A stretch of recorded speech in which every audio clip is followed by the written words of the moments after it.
Hi friends, welcome back to my channel. Informative videos కోసం నా ఛానల్ను సబ్స్క్రైబ్ చేసుకోండి. తెలంగాణ రాజకీయాల్లో ఇప్పుడు హీట్ మామూలుగా లేదు. ఒకవైపు ఎన్నికల నగారా మోగుతుంటే మరోవైపు హామీల అమలుపై మాటల యుద్ధం తారాస్థాయికి చేరింది.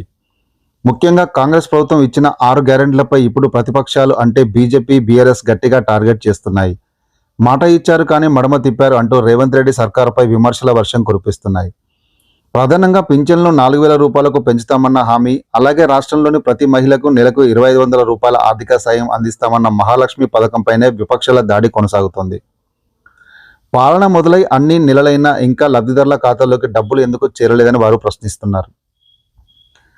అయితే ఈ విమర్శలకు ఏఐసీసీ కార్యదర్శి సంపత్ కుమార్ గట్టి కౌంటర్ ఇచ్చారు. గద్వాల జిల్లా ఐజాలో జరిగిన మున్సిపల్ ఎన్నికల ప్రచారంలో ఆయన చేసిన వ్యాఖ్యలు ఇప్పుడు సోషల్ మీడియాలో వైరల్ అవుతున్నాయి.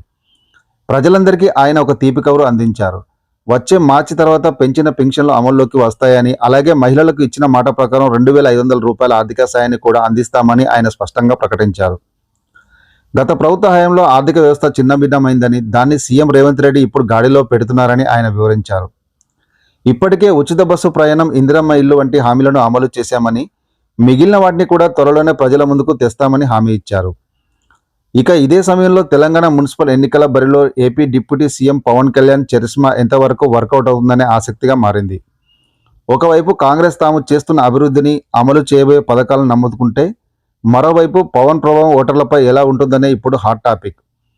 మరి మార్చి తర్వాత కాంగ్రెస్ సర్కారు ఈ పథకాలను సక్సెస్ఫుల్గా గ్రౌండ్ లెవెల్కి తీసుకెళ్తుందా? ప్రజలు ఈ వివరణతో సంతృప్తి చెందుతారా అనేది వేచి చూడాలి. మీరేమనుకుంటున్నారు? కాంగ్రెస్ ప్రభుత్వం మార్చిలోగా ఈ హామీలను నెరవేరుస్తుందా? కింద కామెంట్ సెక్షన్లో తెలియజేయండి. ఇలాంటి మరిన్ని పొలిటికల్ అప్డేట్ కోసం మన ఛానల్ను సబ్స్క్రైబ్ చేసుకోవడం మర్చిపోకండి.